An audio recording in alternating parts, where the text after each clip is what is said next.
आप देख रहे हैं अपना बिहार और आपके साथ मैं हूं विवेक। लैंड फॉर जॉब स्कैम मामले में लालू परिवार और उनके करीबियों के ठिकानों पर छापे के बाद ईडी का बयान आया है। 600 करोड़ का है फर्जीवाड़ा। केंद्रीय जांच एजेंसी ईडी ने जारी किया औपचारिक तौर पर बयान, जिसमें 1 करोड़ कैश की बरामदगी, 1.5 करोड़ के सोने को जब्त करने की बात, 540 ग्राम सोने के सिक्के मिलने की बात, 1900 यूएस डॉलर समेत विदेशी मुद्रा भी बरामद किए जाने की बात शामिल है और 250 करोड़ रुपए लेन देन की जानकारी भी मिलने की बात कही गई। नौकरी घोटाले में 24 जगहों पर छापेमारी हुई थी। 350 करोड़ के अवैध अचल संपत्तियों की भी जानकारी मिली और लालू प्रसाद यादव के रिश्तेदारों और उनके करीबियों के घरों में ईडी ने छापेमारी की थी। यह इस वक्त की सबसे बड़ी खबर हम आपको बता रहे हैं। क्या मिला? नीतीश भी यही कह रहे थे, नीतीश कुमार बिहार के मुख्यमंत्री, कि तब भी छापा मारा कुछ नहीं मिला, अब भी मारा कहां कुछ पता चल रहा है। लेकिन यह औपचारिक तौर पर ईडी ने जो बयान जारी किया उसमें उन्होंने क्या मिला उसके बारे में उन्होंने पूरी डिटेल जानकारी दी, जिसमें उन्होंने बताया कि 1 करोड़ कैश की बरामदगी, 1.5 करोड़ का सोना जब्त, 540 ग्राम सोने के सिक्के मिलने की बात, 1900 यूएस डॉलर समेत विदेशी मुद्रा की बरामदगी की बात, 250 करोड़ रुपए के लेन देन की जानकारी। नौकरी घोटाले में जो छापेमारी की गई उसमें 350 करोड़ के अवैध अचल संपत्तियों की जानकारी। तो यह जानकारी ईडी ने औपचारिक तौर पर बयान जारी करके दिया है। यह बड़ी खबर है।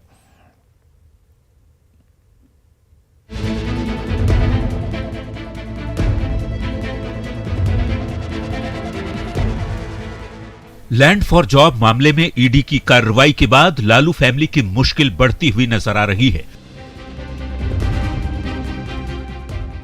देश भर में करीब 24 जगहों पर हुई छापेमारी में 600 करोड़ के फर्जीवाड़े का पता चला है। केंद्रीय जांच एजेंसी ईडी के औपचारिक बयान के मुताबिक छापेमारी में लालू परिवार और उनके नजदीकियों के यहां पड़े छापे में 600 करोड़ के फर्जीवाड़े का पता चला है। 250 करोड़ रुपए के लेन देन की जानकारी मिली है और 350 करोड़ के अवैध अचल संपत्तियों की जानकारी भी मिली है। इसके अलावा छापेमारी में 1 करोड़ कैश बरामद हुआ है, 1.5 करोड़ के सोने के गहने जब्त किए गए हैं, जबकि 540 गोल्ड के सिक्के मिले हैं और 1900 यूएस डॉलर सहित विदेशी मुद्रा बरामद की गई है। कहा जा सकता है कि सर्च ऑपरेशन के दौरान कई महत्वपूर्ण सबूतों को इकट्ठा किया गया, महत्वपूर्ण दस्तावेजों को जब्त किया गया। इसके साथ ही जिस तरह से भारी मात्रा में नकदी और विदेशी करेंसी भी बरामद किया गया, तो इस मामले में तफ्तीश का दायरा काफी आगे बढ़ चुका है। और इस मामले में जिस तरह से ईडी के द्वारा एक औपचारिक तौर पर जानकारी साझा की गई है, उस रिपोर्ट में साफ तौर पर तेजस्वी यादव का शुक्रवार को ईडी की तरफ से की गई ये कार्रवाई अब तक की सबसे बड़ी कार्रवाई मानी जा रही है। ईडी ने पटना में अबू दुजाना के ठिकानों पर छापेमारी की, रांची में अजय नायक के ठिकानों को तलाशा, रांची में ही एसके नायक के यहाँ सर्च ऑपरेशन चला, गुरुग्राम में नवदीप सरदाना के यहाँ छापेमारी हुई और गाजियाबाद में लालू के समधी जितेंद्र यादव के यहाँ भी छापेमारी की गई। इसके अलावा लालू प्रसाद की 3 बेटियों चंदा यादव, हेमा यादव और रागिनी के यहाँ भी छापेमारी की गई।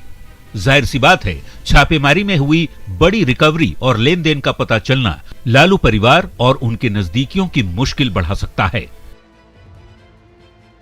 न्यूज़ 18 के लिए दिल्ली से शंकर आनंद के साथ ब्यूरो रिपोर्ट। जांच एजेंसियों के रडार पर आए लालू फैमिली और उनके करीबियों के खिलाफ ताबड़तोड़ कार्रवाई हुई और 24 घंटे के छापे में सीबीआई के बाद प्रवर्तन निदेशालय का शिकंजा कसा तो संपत्तियों का खजाना सामने आया। लेकिन ईडी की कार्रवाई के बाद विपक्षी पार्टियों ने बीजेपी पर जोरदार हमले तेज कर दिए। जवाब बीजेपी ने भी दिया और निशाने पर लालू फैमिली की जगह नीतीश कुमार है। आखिर क्यों? इस रिपोर्ट के जरिए देखिए।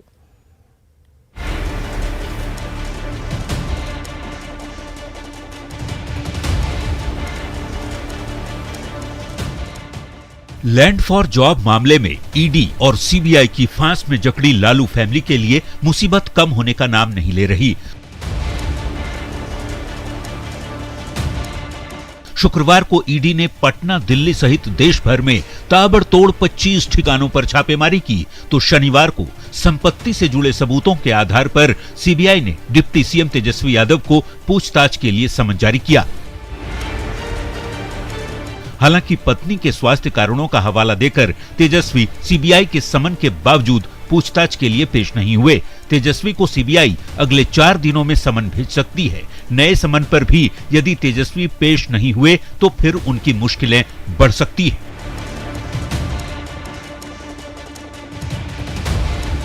चूंकि मामला सीधे लालू फैमिली से जुड़ गया, ऐसे में सियासत गर्म होना लाजिमी है।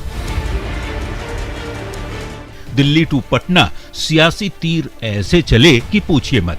पहले मुख्यमंत्री नीतीश कुमार का बयान सुनिए। वो अब क्या कर रहा है तुम न जाने, ये सब तो पहले भी किया है, तो ये कोई इश्यू तो है, मेरी समझ से कोई खास सवाल खड़े हो रहे हैं सीबीआई और ईडी का। अब आप बताइए ना, तो हम आपको बता दिए 17 में हुआ, तब फिर क्या हुआ, अब 5 साल के बाद फिर हो रहा है, और सब कुछ हो गया तो क्या हुआ। नीतीश ही नहीं, महागठबंधन में शामिल आरजेडी और कांग्रेस केंद्रीय जांच एजेंसियों के बहाने बीजेपी को घेर रही है। क्या कर रहे हैं आप, बंद केस को खुलवा करके, सिर्फ इसलिए कि टीस है, एक दर्द है कि बिहार की सरकार चली गई। तो सिर्फ बिहार में क्या, पूरे देश में जो लोग विपक्ष में हैं उनको डराने का काम कर रही है। और यहाँ बिहार में भी आदरणीय तेजस्वी यादव जी को आदरणीय लालू जी के यहाँ से रेड हो गया, वो इलाज करा के आए हैं। भ्रष्टाचार पर जीरो टॉलरेंस की बात करने वाले नीतीश कुमार पर बीजेपी ने सीधा पलटवार किया। कहा गया, नीतीश पहले करप्शन पर कार्रवाई की बात कहते थे, लेकिन अब आरजेडी के साथ मिलने पर पलट गए। नीतीश कुमार जी पहले बार बार आरोप लगाते थे, कहते थे लालू प्रसाद यादव, राबड़ी देवी जी, तेजस्वी यादव पर कार्रवाई होनी चाहिए, कड़ी कार्रवाई, क्योंकि यह भ्रष्टाचारी है। आज कार्रवाई हो रही है तो जनता यह जानना चाहती है कि पलटू राम आपको जनता इसीलिए कहती है। आप कभी कोई स्टैंड लेते हैं और अगर सहूलियत होती है तो पलट जाते हैं। मतलब बीजेपी लालू फैमिली के बहाने सीधा जवाब नीतीश को दे रही है, समझाने की कोशिश कर रही है कि 2017 में करप्शन को लेकर महागठबंधन से नीतीश ने नाता तोड़ा था। नीतीश ने फिर से बीजेपी के साथ सरकार चलाई। 2020 का चुनाव बीजेपी के साथ ही लड़ा और फिर सरकार बनाई। अगस्त 2022 में बीजेपी का साथ छोड़ आरजेडी के साथ महागठबंधन की सरकार बनाई। अब भ्रष्टाचार पर लालू फैमिली बुरी तरह गिर रही है। नीतीश कहते हैं बीजेपी का साथ छोड़ने पर छापेमारी कराई जाती है, तो क्या नीतीश लैंड फॉर जॉब घोटाले को भ्रष्टाचार नहीं मानते? जाहिर सी बात है, करप्शन को लेकर सियासत बेहद गर्म हो चुकी है। आने वाले दिनों में सियासी तल्खी भी बढ़ सकती है। Bureau report, news 18। ईडी की कार्रवाई को लेकर कांग्रेस प्रदेश अध्यक्ष अखिलेश सिंह ने बड़ा बयान दिया। उन्होंने आरोप लगाया कि राजनीतिक प्रतिशोध के कारण ईडी से विपक्षी दल के लोगों के यहां छापा मरवाया जा रहा है। बीजेपी को यह नसीहत दे दी कि उन्हें यह बात भूलनी नहीं चाहिए कि हमेशा उनकी सरकार नहीं रहेगी। ईडी और सीबीआई काम कर रही है, लगता है कि भारतीय जनता पार्टी का चीफ स्पोक्स पर्सन अब यही लोग हो गए। हम लोगों का भी 10 साल का यूपीए का शासनकाल था मनमोहन सिंह जी के नेतृत्व में। 110-12 रेड हुआ ईडी का, और आज तो 3100 से भी ज़्यादा 3200 के करीब रेड हुआ, और 3200 रेड में 95% रेड विपक्षी नेताओं के यहाँ हुआ।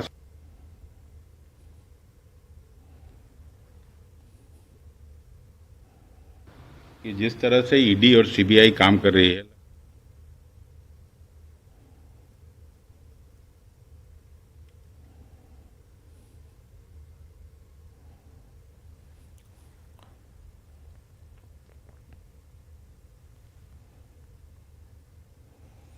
और सूत्रों के हवाले से बड़ी खबर आ रही है। 2 अप्रैल को बिहार आ सकते हैं केंद्रीय गृह मंत्री अमित शाह।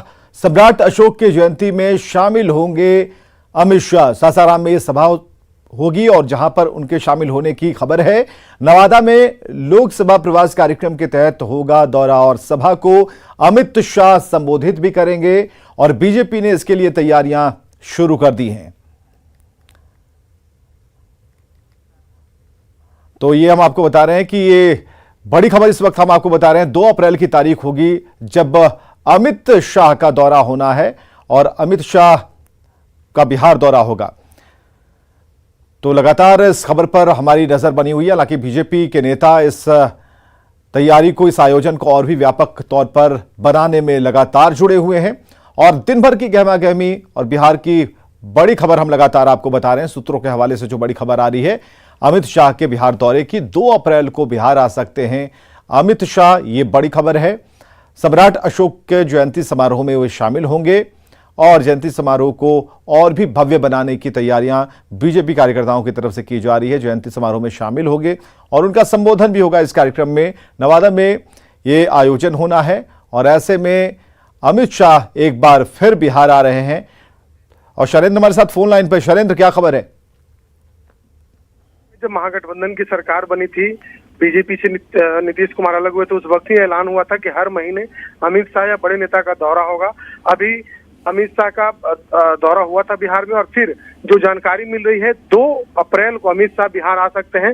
बीजेपी के नेताओं ने इसके लिए तैयारी शुरू कर दी है। सासाराम में उनकी सभा होगी और उसके बाद नवादा में सभा होगी। सासाराम में सम्राट अशोक की जयंती के अवसर पर अमित शाह आ रहे हैं और कुछ दिन पहले इसी सासाराम में सम्राट अशोक के शिलालेख को मजार बनाया गया था और उसमें भी काफी विवाद हुआ था। बीजेपी के लोगों ने काफी आंदोलन किया था, तब जाकर के कहीं फिर से उसे जो शिलालेख था उसे शिलालेख का दर्जा दिया गया, वहां से जो अतिक्रमण था उसे हटाया गया था और अब अमित शाह भी वहां पहुंच रहे हैं, नवादा पहुंच रहे हैं। तो एक कहीं न कहीं बीजेपी के लिए बड़ी बात है कि लगातार अमित शाह खुद बिहार दौरा कर रहे हैं और खास तौर पर चुनौती के रूप में भी उन्होंने बिहार को स्वीकार किया था। और पिछली दफा जब अमित शाह बिहार आए थे उन्होंने साफ तौर पर इसका ऐलान किया था कि वो अब कभी भी नीतीश कुमार के साथ नहीं जाएंगे, उनके साथ गठबंधन नहीं करेंगे। और इसके बाद ठीक अब बिहार 2 अप्रैल को अमित शाह रहे हैं और इसके लिए वीडियो कॉन्फ्रेंसिंग के जरिए भाजपा नेताओं ने एक बैठक भी की है।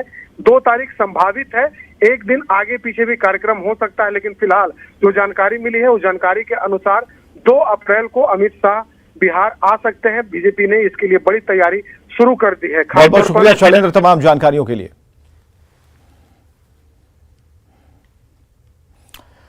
H3N2 इन्फ्लुएंजा वायरस को लेकर केंद्रीय स्वास्थ्य सचिव ने सभी राज्यों को चिट्ठी लिखी है। कोविड वाले प्रोटोकॉल को फॉलो करने का निर्देश दिया है।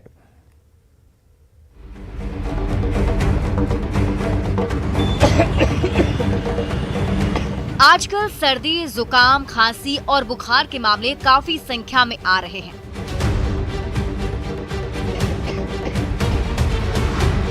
वैसे तो मौसम बदलने पर हर साल ऐसा होता है, लेकिन इस बार H3N2 इन्फ्लुएंजा वायरस ने थोड़ी चिंता बढ़ा दी है। बताया जा रहा है कि देश में अब तक इसके 30,000 केस सामने आ चुके हैं, जबकि 2 लोगों की मौत हो चुकी है। इसको देखते हुए शनिवार को नीति आयोग की बैठक हुई और फिर केंद्रीय स्वास्थ्य सचिव ने सभी राज्यों को चिट्ठी लिखकर लोगों को इन्फ्लुएंजा के बारे में जानकारी देने के निर्देश दिए। कोविड जैसे प्रोटोकॉल को फॉलो करने का निर्देश दिया गया है। साथ ही सार्वजनिक जगहों पर थूकने की मनाही और मास्क के इस्तेमाल की सलाह भी दी गई है।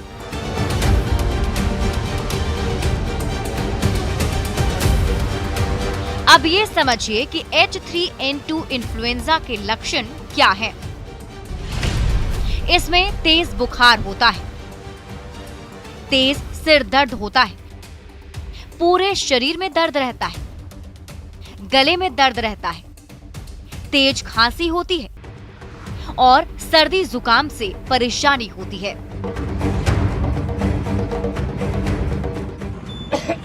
ये लक्षण हर साल होने वाले फ्लू से मिलते जुलते हैं। H3N2 इन्फ्लुएंजा से बचने के लिए फ्लू वैक्सीन लगवाएं, संक्रमित व्यक्ति से दूरी बनाएं, घर से निकलते वक्त मास्क जरूर लगाएं, बार बार हाथ साफ करें, सैनिटाइज करें और सोशल डिस्टेंसिंग का पालन जरूर करें।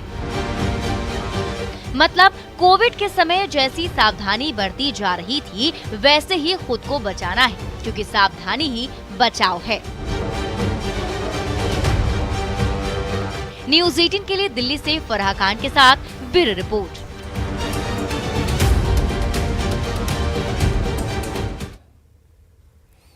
मुजफ्फरपुर के सकरा थाना क्षेत्र में एक मकान मालिक को किराएदार से मकान खाली करवाना महंगा पड़ गया। किराएदार ने मकान मालिक के साथ मारपीट शुरू कर दी और मामला चंदन पट्टी पंचायत के भेरगरहा चौक का है। बताया जा रहा है कि जब किराएदार को मकान खाली करने को कहा गया तो वो मकान मालिक के साथ गाली गलौज करने लगा, मारपीट पर उतारू हो गया। इतना ही नहीं, उसने चाकू निकालकर मकान मालिक पर हमला भी कर दिया। मामले की जानकारी मिलने के बाद पुलिस एक आरोपी को हिरासत में लेकर पूछताछ कर रही है।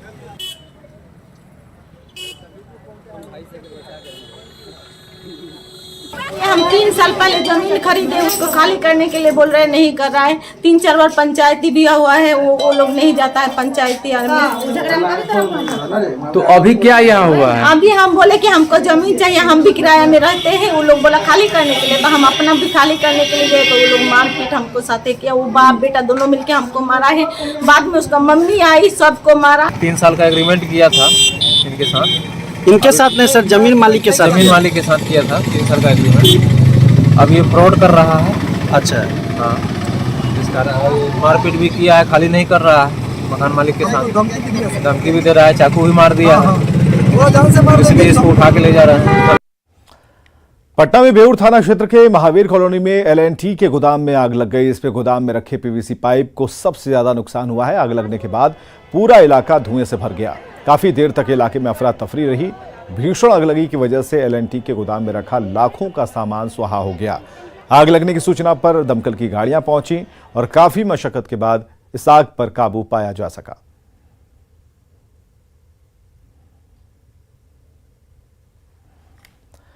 खबर दरभंगा से, जहां चलती कार आग का गोला बन गई, लेकिन अच्छी बात यह रही कि इसमें कोई हताहत नहीं हुआ। घटना बाजार समिति के पास की है, जहां एक चलती कार से अचानक आग की लपटें उठने लगी। देखते ही देखते पूरी कार आग के गोले में तब्दील हो गई। ये तस्वीरें आपको दिखा रहे हैं, जहां दरभंगा की सड़कों पर धू धू कर जलती कार, लेकिन अच्छी बात यह है कि कार सवार बाल बाल बच गए।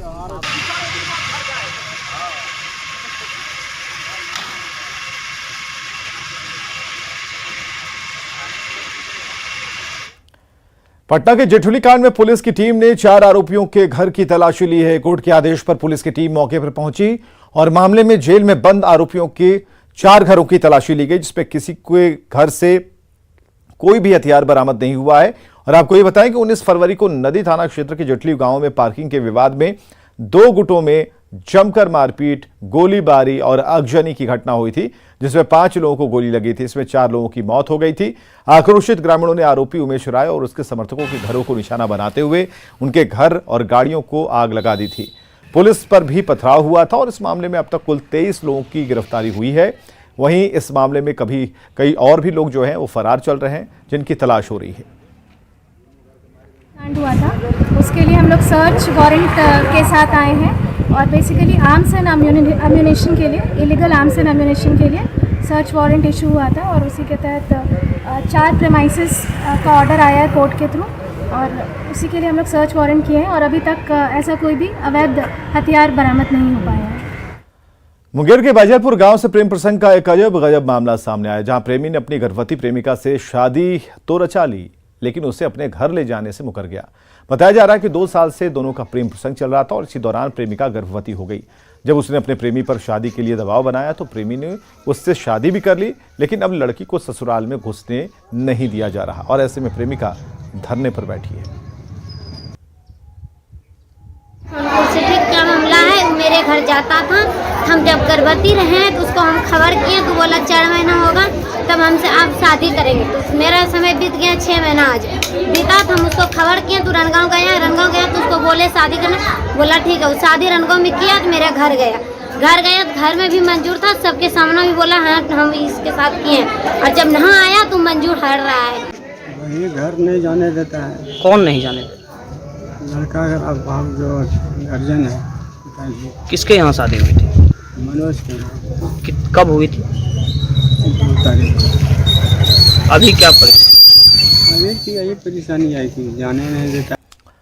तमिलनाडु में अफवाह फैलाने वाले एक और युवक को पुलिस ने गिरफ्तार किया है। गिरफ्तार युवक का नाम अमित कुमार बताया जा रहा है, जो सीवान के जामो मठिया गांव का रहने वाला है। पुलिस ने अमित कुमार को उसके घर से पकड़ा है और आपको बताएं कि अब तक इस मामले में 2 लोगों की गिरफ्तारियां हो चुकी है। पुलिस ने इसके पहले गोपालगंज के माधोपुर गांव के उमेश महतो को गिरफ्तार किया था और इधर SP ने बताया कि अमित कुमार के मोबाइल से ही मृतक रविंद्र महतो के परिजनों को फोन कर तमिलनाडु में हत्या किए जाने की गलत और भ्रामक अफवाह फैलाई गई थी। तमिलनाडु मामले में कुल 2 गिरफ्तारी की गई है। उमेश महतो से पूछताछ के आधार पर सिवान जिले के जामू बाजार का रहने वाला अमित कुमार है, उसकी भी गिरफ्तारी की गई है। और सोशल मीडिया पे जो अफवाह फैलाने वाले लोग हैं यूट्यूबर के माध्यम से, उन पे भी कार्रवाई की जाएगी। ऐसे सभी मामलों की हम लोग जांच कर रहे हैं। होली के बाद एक बार फिर से रोजी रोटी कमाने के लिए बड़ी संख्या में बिहार के प्रवासी कामगार प्रदेश की ओर निकल पड़े हैं, लेकिन सबसे ज्यादा परेशान इन्हें ट्रेनों में झेलनी पड़ रही है। दिल्ली की ओर जाने वाली ट्रेनों में भीड़ इतनी है कि कोच में पैर रखने की जगह नहीं है। शौचालय तक में यात्री बैठ रहे हैं और यहां तक कि दिव्यांगों के लिए निर्धारित बोगी में भी लोग ठूंस कर ले जाए जा रहे हैं।